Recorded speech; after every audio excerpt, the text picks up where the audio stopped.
Most powerful men in hip-hop are easy to recognize. They stand in the center of the photograph. They wear the largest chain, own the loudest label, release the biggest records, and make certain that everyone knows exactly how powerful they are. Jay Prince built something different. For most of his career, he was rarely the man performing on stage. He did not need a hit single with his name on it. He did not need to dominate interviews or turn every disagreement into a public spectacle. Yet when arguments inside hip-hop stopped feeling like entertainment, his name often appeared. When an artist needed an introduction, his family could provide one. When a boxer needed someone in a difficult negotiation, Prince understood the language. When two of the biggest stars in music could not sit in the same room, he helped create the conditions for them to do it. That produced a simple explanation. People said Jay Prince was feared. But fear alone does not build a record company that survives for decades.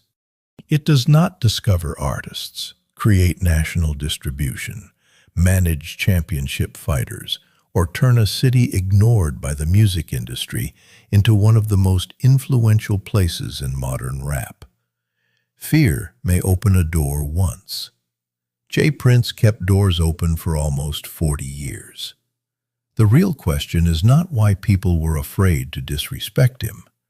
The real question is how a quiet businessman from Houston created a kind of power that still mattered after the records stopped selling, the contracts expired, and the cameras moved on. To understand that, it helps to begin before Jay Prince became a legend, when Houston itself was treated like a place the rap industry could safely ignore. In the middle of the 1980s, the accepted map of hip-hop power was simple. New York was the center. Los Angeles was becoming the challenger.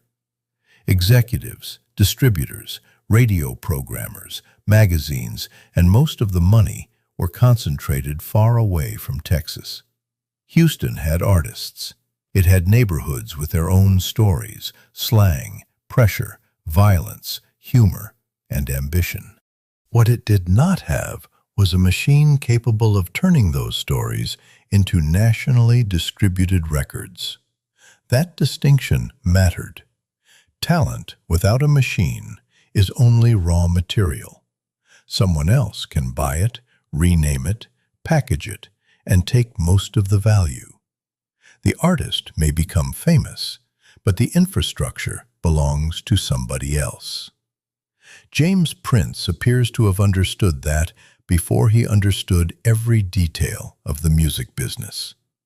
He grew up in Houston's Fifth Ward, a community with deep black history, but also poverty, limited opportunity, and the daily pressure that comes from knowing how differently the city treats different neighborhoods. His early ambition was not built around becoming a rapper. He looked for businesses.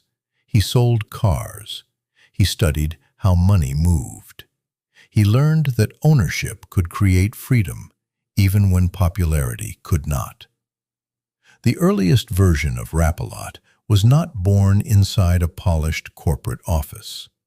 It grew out of a practical attempt to give his younger brother and other neighborhood talent something productive to build.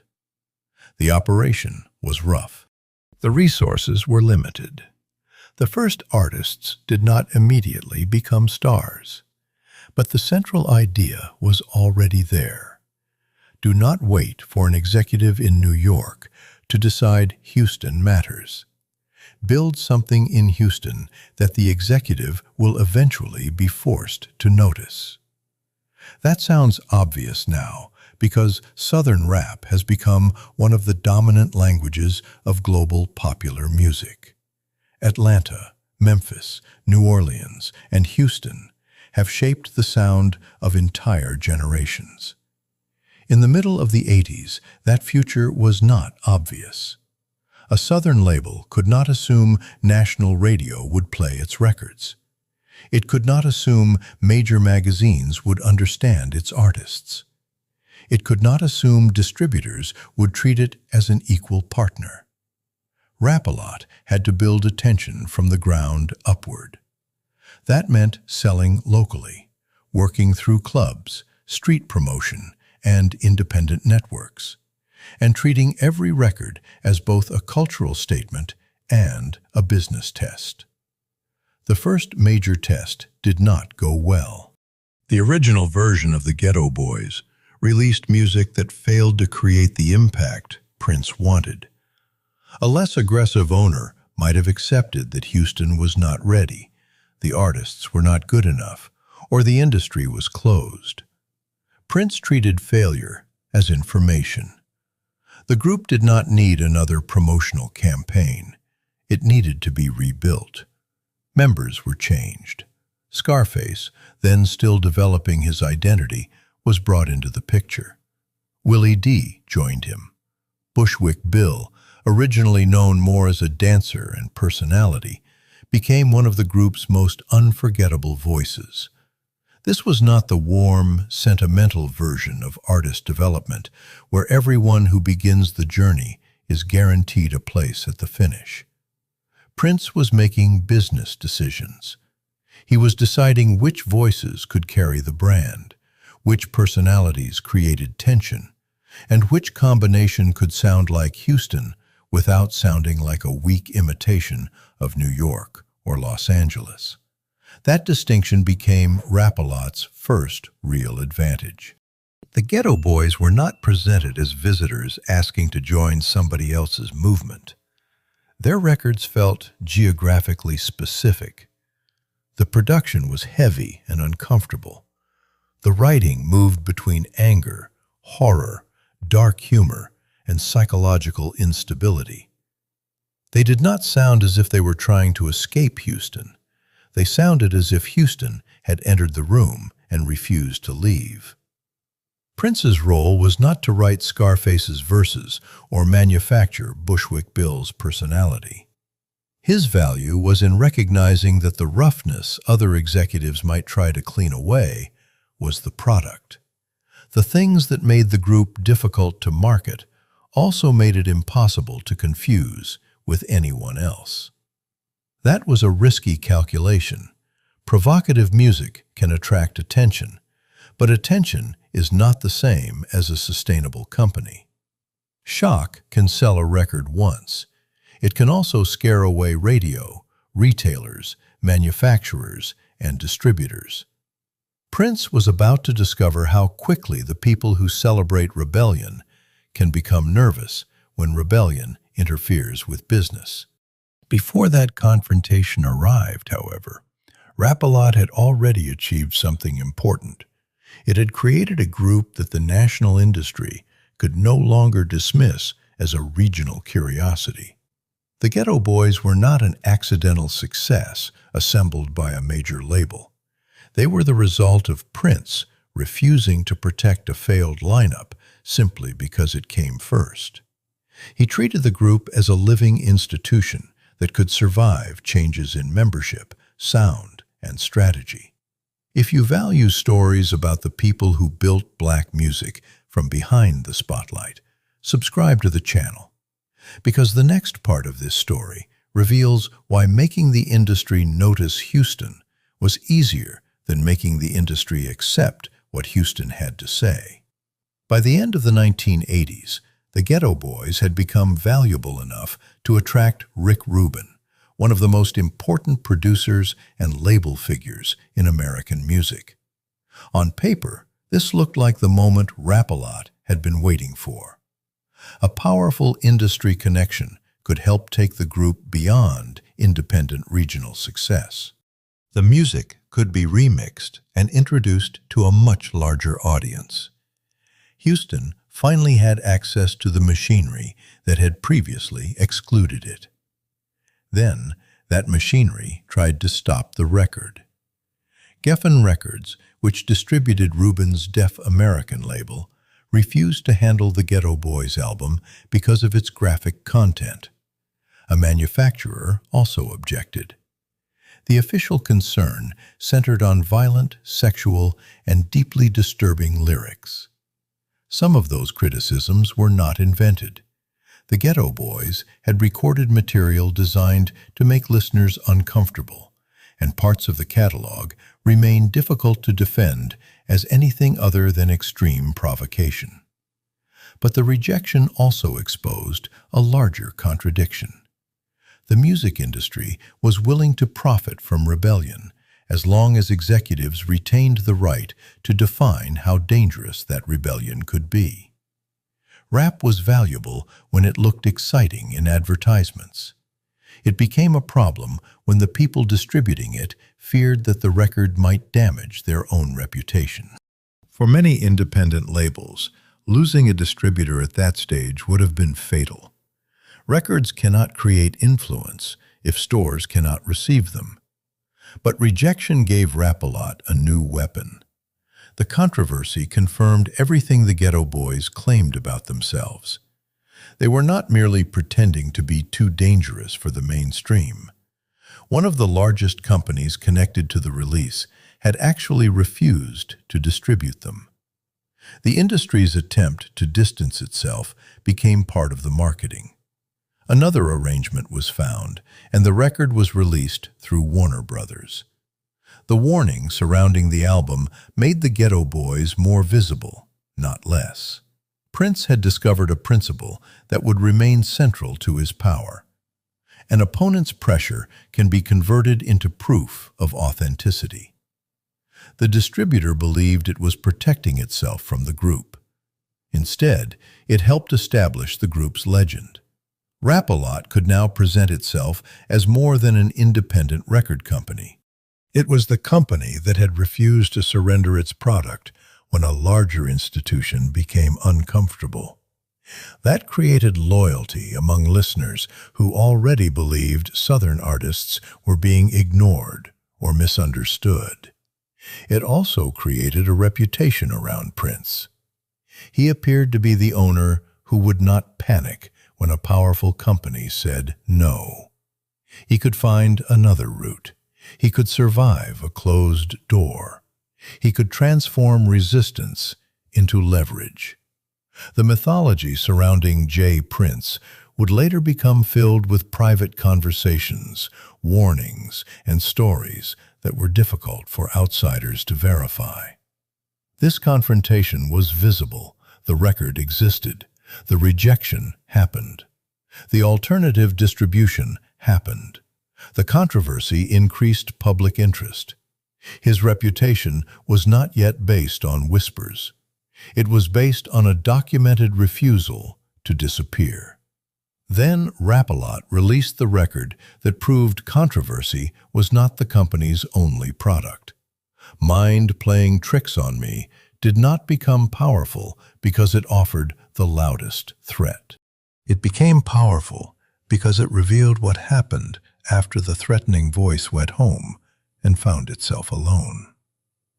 Scarface wrote about paranoia, isolation, and a mind turning ordinary shadows into danger. The verses described a person scanning the street, distrusting the people around him, and losing the ability to separate a real threat from fear produced inside his own head. The record carried the language of street rap, but its emotional center was vulnerability. That mattered because gangsta rap was often presented to the public as a simple performance of strength. The characters were fearless, violent, and permanently in control. Mind Playing Tricks on Me removed the protection. It showed that a man could survive the street and still be psychologically trapped by it. The same environment that produced a hard exterior could produce anxiety, depression, and exhaustion.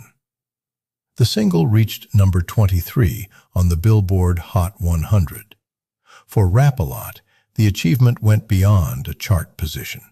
A Houston group had made a nationally successful record without abandoning the perspective that made it local.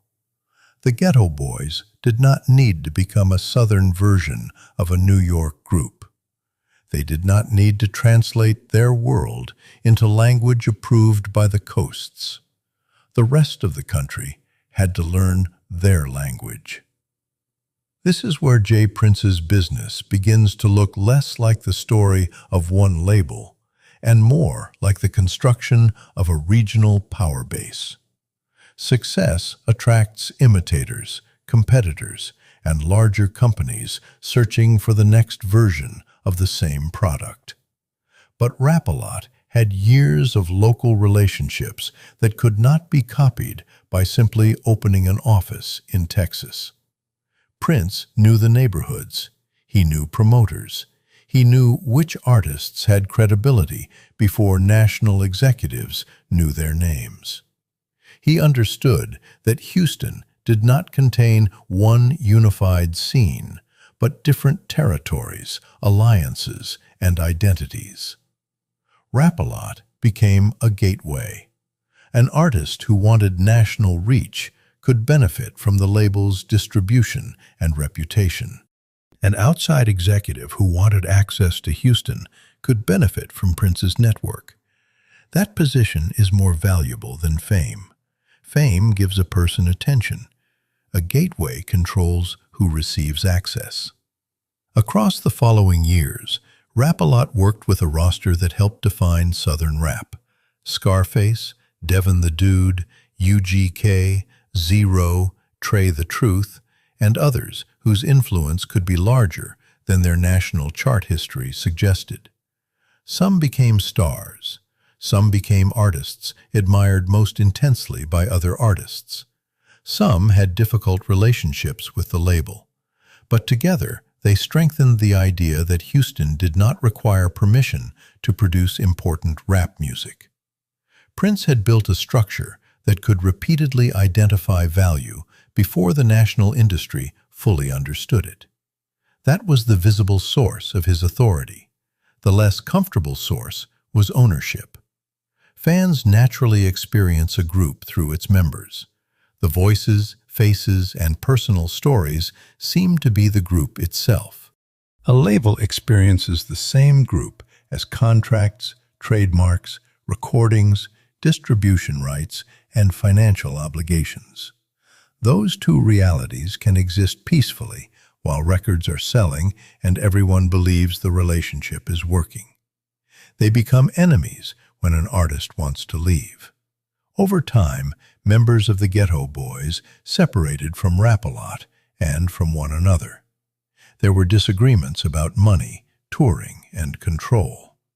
Bushwick Bill later spoke publicly about the business complexity behind the group and acknowledged that the label controlled the Ghetto Boys' name. That fact reveals the central paradox of Prince's system. The same hard ownership that allowed a black-owned Houston company to resist national corporations could feel restrictive to the black artists inside that company. From Prince's perspective, the logic was clear.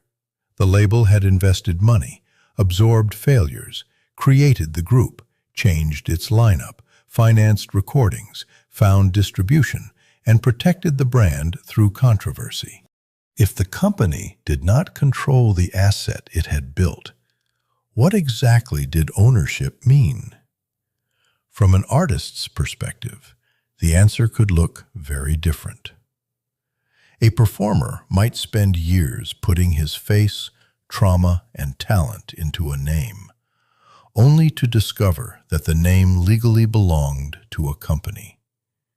He might see revenue arriving at the label, while remaining unsure how much would eventually reach him after recording costs, videos, promotion, touring, and other expenses were deducted.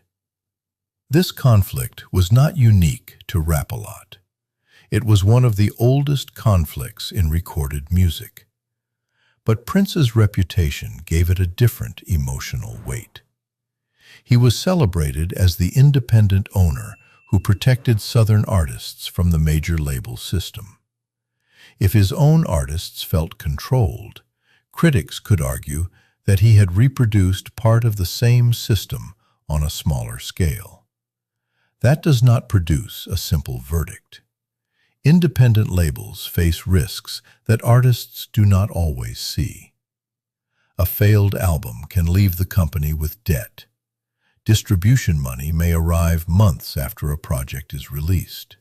Videos, travel, manufacturing, and promotion cost money before anyone knows whether the public will care. Artists also face risks that owners can underestimate. A label can survive by replacing a performer. A performer cannot replace the years of his own life invested in a catalog. Prince understood the owner's side of that equation because he had deliberately chosen to become the owner. He did not build Rap-A-Lot so that everyone would feel equal at every moment. He built it so that the institution would survive. That survival became one of his strongest arguments. Rap-A-Lot remained standing while many independent labels disappeared, merged, collapsed under debt, or surrendered their catalogs. But survival can prove that a system is effective without proving that every person inside the system was treated perfectly. That is where the story of J. Prince becomes more interesting than the mythology.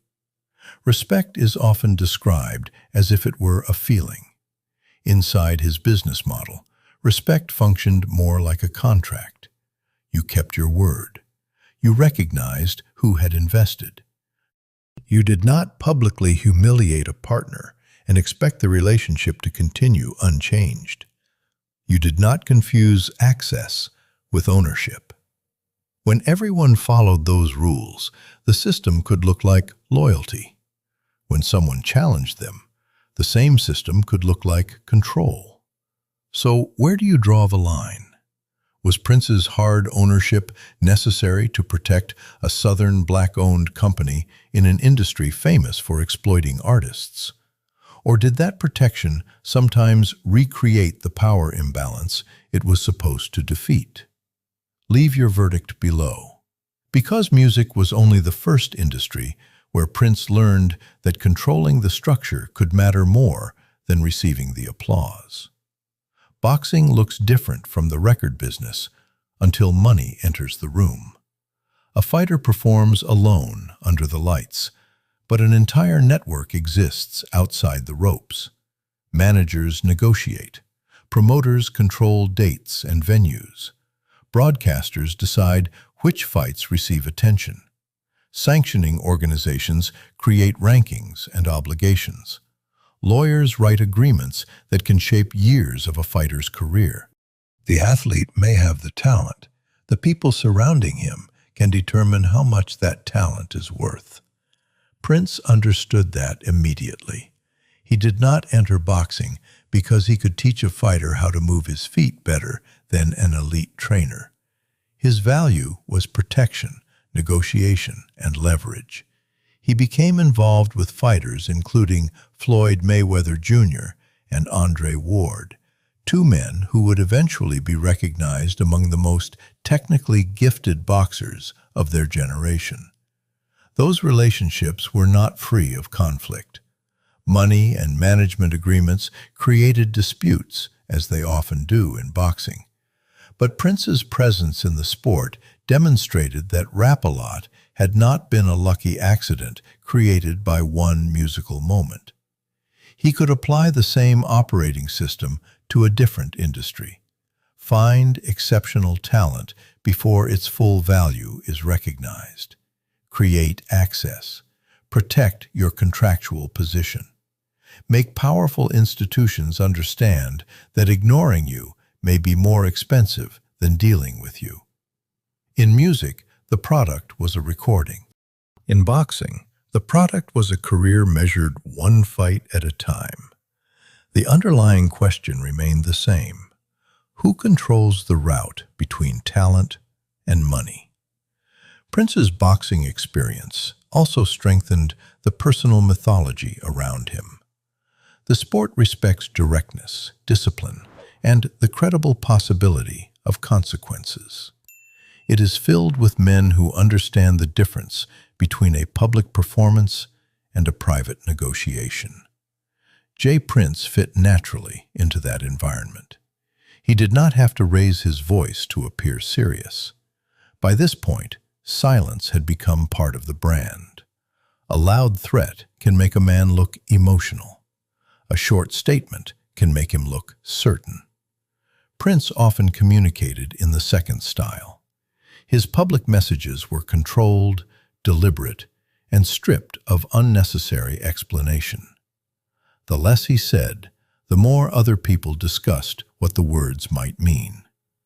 That is how reputation begins doing work on a person's behalf. But reputation is fragile if there is nothing underneath it. Prince had a company, a catalog, decades of relationships, and experience negotiating with corporations. The stories surrounding him mattered because people could connect them to visible achievements. Without Rap-A-Lot, the warnings might have sounded like performance. Without the warnings, Rap-A-Lot might have looked like only a record label. Together, they produced a more powerful identity, a businessman whose agreements were not expected to be treated casually. The next major expansion of that identity came through a young Canadian artist who did not look like the future center of American rap. Before Drake became one of the largest recording artists in the world, he was an actor from Toronto trying to establish himself as a rapper. The industry was not waiting for him. He did not fit the most predictable image of a Southern street artist. He sang as well as rapped. His emotional openness could look like a weakness in a genre still deeply invested in harder definitions of masculinity. Jazz Prince, Jay Prince's son, recognized the opportunity and helped connect Drake to Lil Wayne. That introduction changed the direction of modern popular music. It also demonstrated how power had evolved inside the Prince family. Rap-A-Lot did not need to sign Drake in the traditional way and place its logo on the front of every release to benefit from recognizing him early. The value was in the connection, the business arrangement, and the position inside the chain before the rest of the world understood what the chain would become. Drake eventually became far larger commercially than the artists who first established Rap-A-Lot. But the Prince family's relationship to his rise reinforced an old lesson. The most profitable person in the room is not always the performer everyone came to see. Sometimes it is the person who knew which two people needed to meet. That kind of influence is difficult for fans to measure. There is no chart that ranks introductions. There is no award for making a phone call at the correct moment. But industries run on those invisible decisions. An artist can spend years searching for access to one manager, producer, or executive. A trusted intermediary can create that access in an afternoon. Jay Prince had spent decades becoming trusted by some people and taken seriously by others. Both responses could produce the same result. His call was answered. The Drake relationship also moved Prince into the center of conflicts far larger than regional label disputes. In the spring of 2018, Drake and Pusha T exchanged diss records. What began as competition quickly became personal. Pusha revealed private information about Drake's son, attacked his family relationships, and used an old photograph of Drake in blackface as the cover image. Drake had built an empire partly through his ability to respond. Ignoring a challenge could be interpreted as weakness. Releasing another record could escalate the conflict into territory that no longer benefited either artist. Prince publicly said that he advised Drake not to respond. Think about what that moment represented. Jay Prince did not write the winning verse. He did not appear on the record.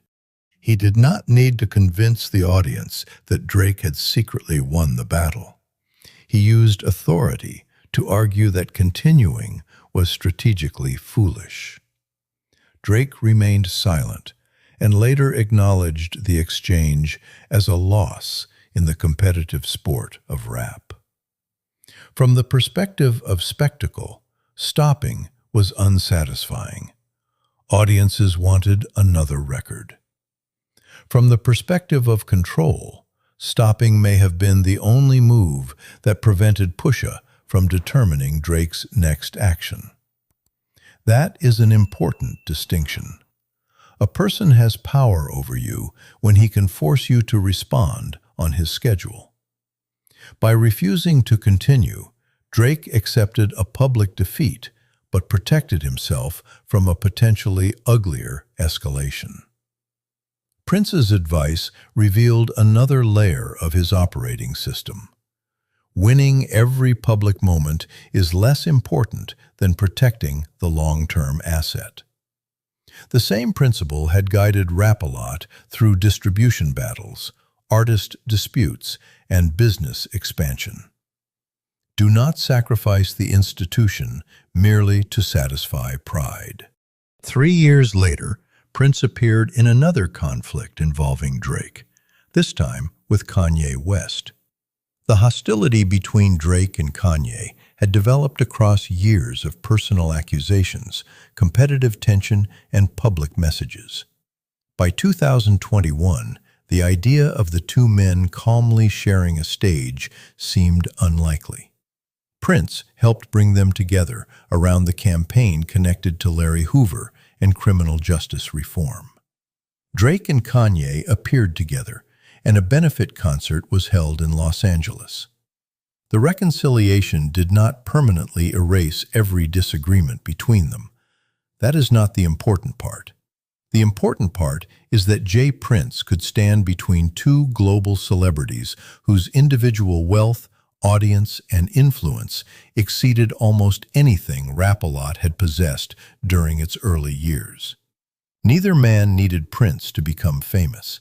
They needed someone capable of creating a reason to temporarily place the conflict beneath a larger objective.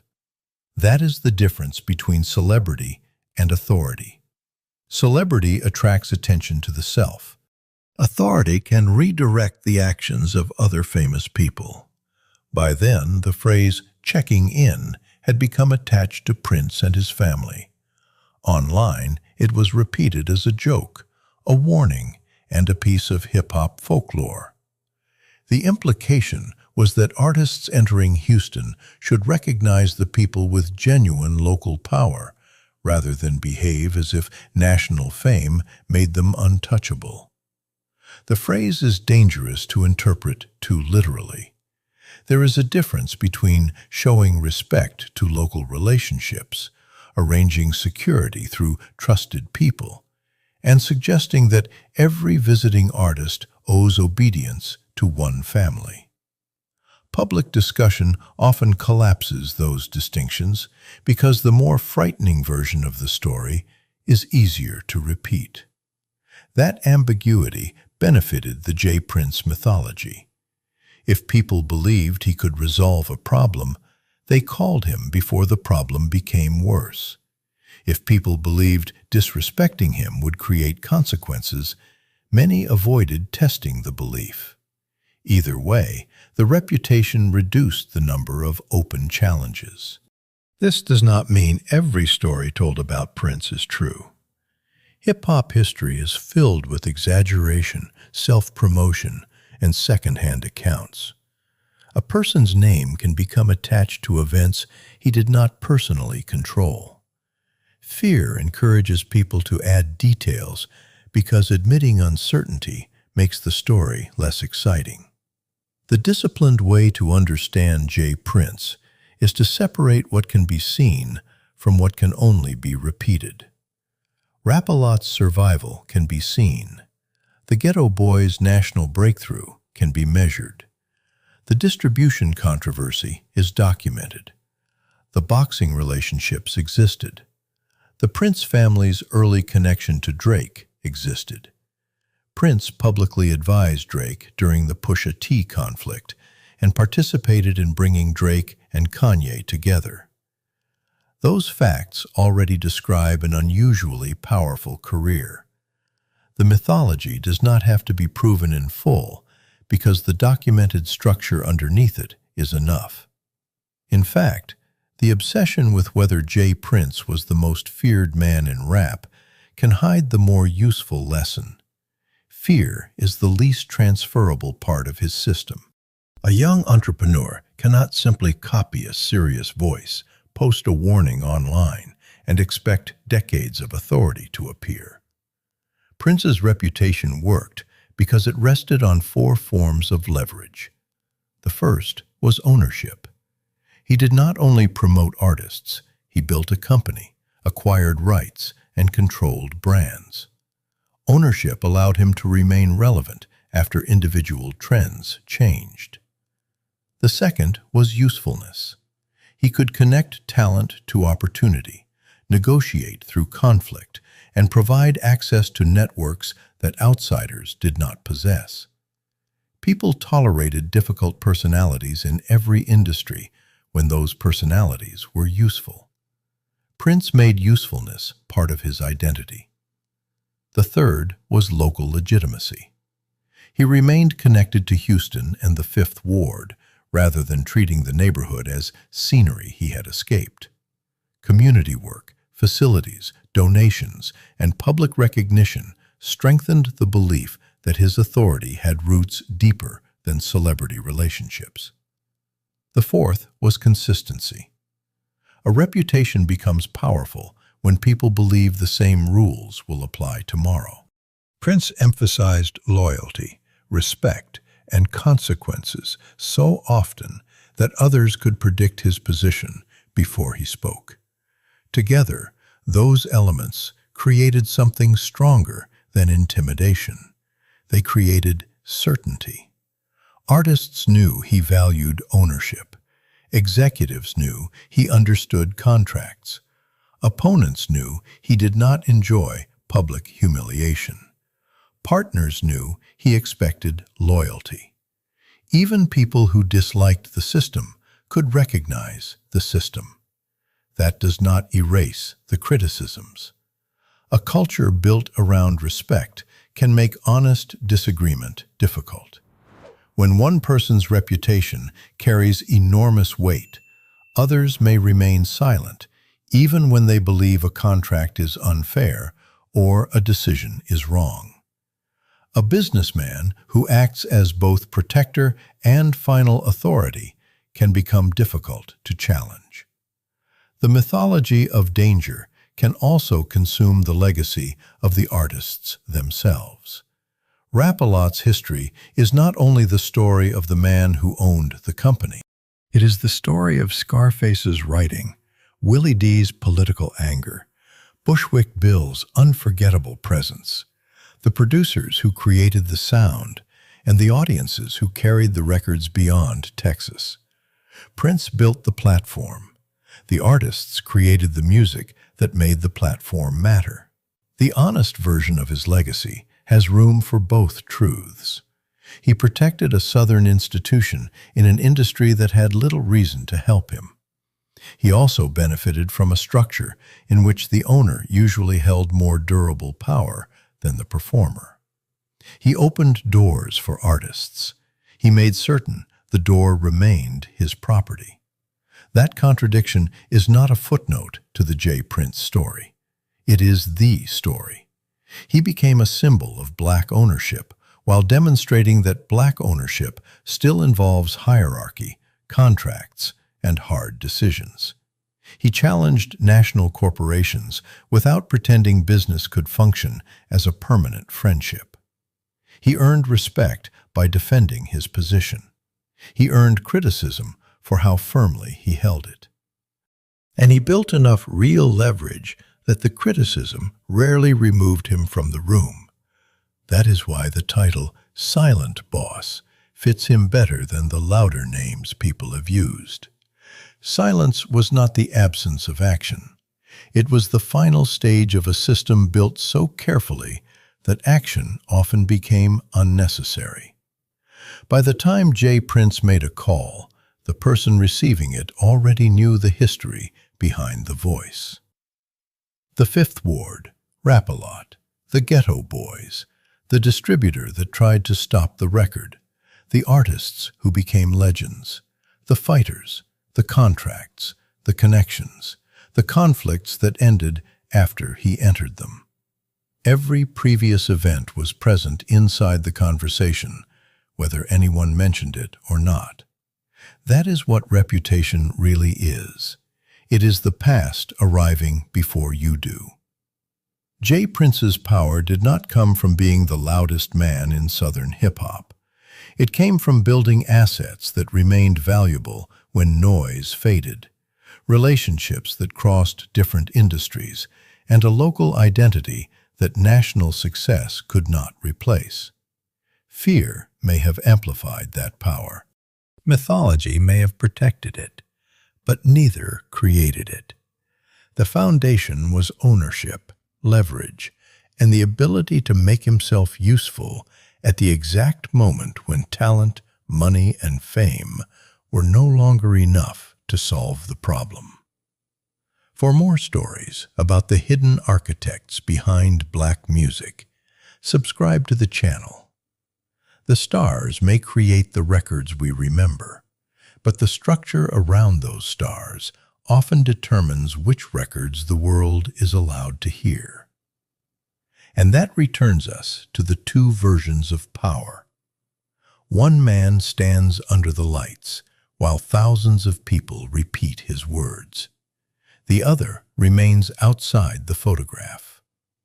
Then the performance ends. The audience leaves.